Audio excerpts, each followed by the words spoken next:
সুপ্রিয় দর্শক, আমি যারা আপনাদের জন্য আজকে নিয়ে চলে এসেছি দারুণ মজার হায়দ্রাবাদি চিকেন দম বিরিয়ানির রেসিপি।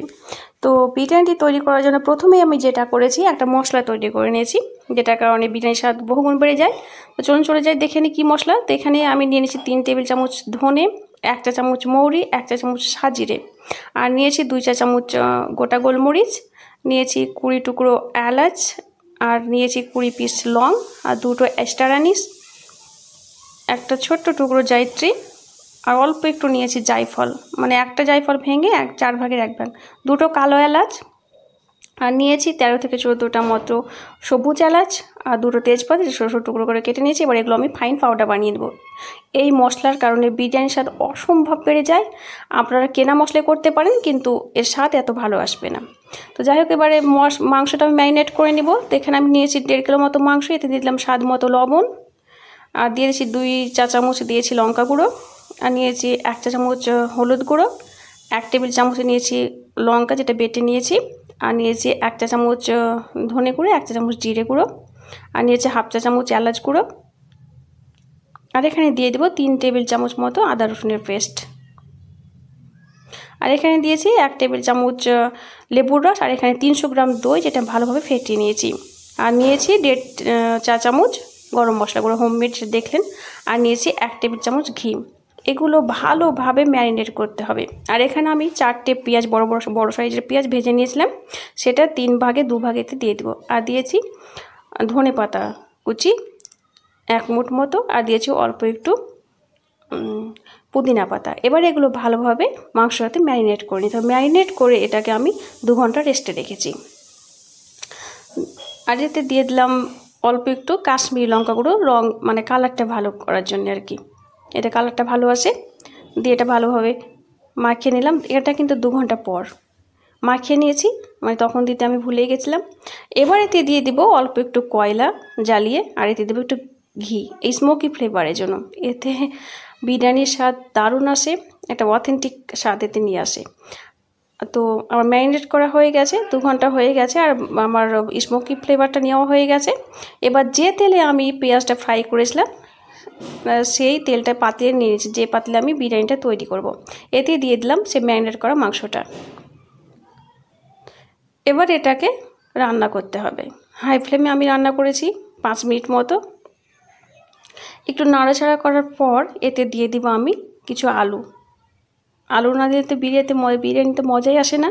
তো এখানে আমি আলু দিয়ে দিলাম। আপনারা যখন মাংস ম্যারিনেট করবেন তখনও কিন্তু আলুটা দিতে পারেন, বাট আমি রান্নার সময়তে দিয়েছি। 5 মিনিট এটা আমি হাই ফ্লেমে রান্না করেছি, আর 10 মিনিট মতো এটা আমি লো ফ্লেমে রান্না করেছি। এতে কুক হয়ে গেছে, তবে কারো ক্ষেত্রে আধ ঘন্টাও সময় লাগতে পারে, কারণ এটা মাংসের উপর ডিপেন্ড করে, যেরকম সাইজের হবে সেই রকম সময় লাগবে। তো আমার 15 মিনিটে হয়ে গেছে। এবার অর্ধেকটা মাংস আমি উঠিয়ে রাখবো লেয়ার সাজানোর জন্য। ওঠানো হয়ে গেছে। এবার আমি রাইসটা তৈরি করে নেব। এখানে আমি 1 কিলো বাসমতি রাইস আমি ভিজে রেখেছিলাম 1.5 ঘন্টা আগে। 4-5 বার ধোয়ার পর এটা ভিজে রেখেছি স্টার্চটা পুরোপুরি বের করার পর। এবার এখানে জল গরম করতে বসিয়ে দিয়েছি। এবার এখানে দিয়ে দিব কিছু মশলা, গোটা গরম মশলা, 2টো লঙ্কা, তেজপাতা, আর নিয়েছি হাফ টিস্পুন সাজিরে, এগুলো সব জলে দিয়ে দিব। এবার এতে দিয়েছি 4 টিস্পুন মতো লবণটা আপনারা চেখে দেখে নেবেন ঠিক কতটা লাগবে। তো 4 টিস্পুন আমার হয়ে গেছে। আর দিয়েছি অল্প একটু কেওড়া জল, আর ঘি দিয়েছি 1 টিস্পুন, আর লেবুর রস, সাথে লেবুর এই খোসাটা আমি দিয়ে দিয়েছি। আর এতে দিয়ে দিলাম ধনে পাতা আর কিছুটা পুদিনা পাতা। এবার যখন এইভাবে ফুটবে তখন এতে দিয়ে দেব চালটা দেওয়ার পর 5 থেকে 6 মিনিট মতো এটা কুক করে নিতে হবে। 5 থেকে 6 মিনিট কুক করার পর দেখা যাবে এটা পুরোপুরি হয়ে গেছে। মানে আমি পুরোপুরি সিদ্ধ করব না, এটা 90% মতো আমি সিদ্ধ করে নিয়েছি। চালটা কত সুন্দর হয়েছে ঝরঝরে। তো এইভাবে আপনারাও তৈরি করবেন, দেখবেন পারফেক্ট বিরিয়ানি স্বাদ পাবেন হায়দ্রাবাদির। তো এইভাবেই আমি করার পর স্ট্যান্ড করে নিয়েছি, একটা স্ট্যান্ডার সাহায্যে আমি উঠিয়ে নিয়েছি। এটা আধ ঘন্টা মতো ফ্যানের বাতাসে আমি রেখেছিলাম। এতে যদি স্টার্চটা পুরোপুরি শুকিয়ে যায় তাহলে কিন্তু বিরিয়ানি দারুণ সুন্দর ঝরঝরে হয়। তো এই টিপসগুলো আপনারা ফলো করবেন। এখানে যে মাংসটা আমি ছিল হাঁড়িতে, মানে পাতিলে, তারপর দিয়ে দিলাম অল্প একটু ধনে পাতা কুচি, আর দিয়ে দিলাম অল্প একটু পেঁয়াজ ভাজা। আর যে ভাত ছিল, মানে রাইসটা আমি কুক করে রেখেছি, সেটা দিয়ে দিলাম। অর্ধেকটা আমি দিয়ে দেবো, মানে দুটো লেয়ার করব আর কি।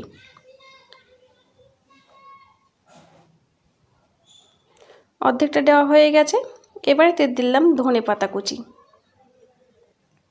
আর দিয়ে দিলাম সেই হোমমেড গরম মশলা অল্প একটু করে, আর দিয়ে দিলাম ভাজা পেঁয়াজ, ঘি,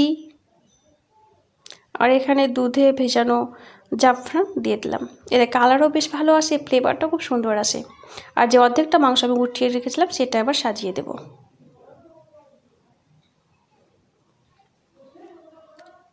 এখানে আপনারা 3টে লেয়ার তৈরি করতে পারেন।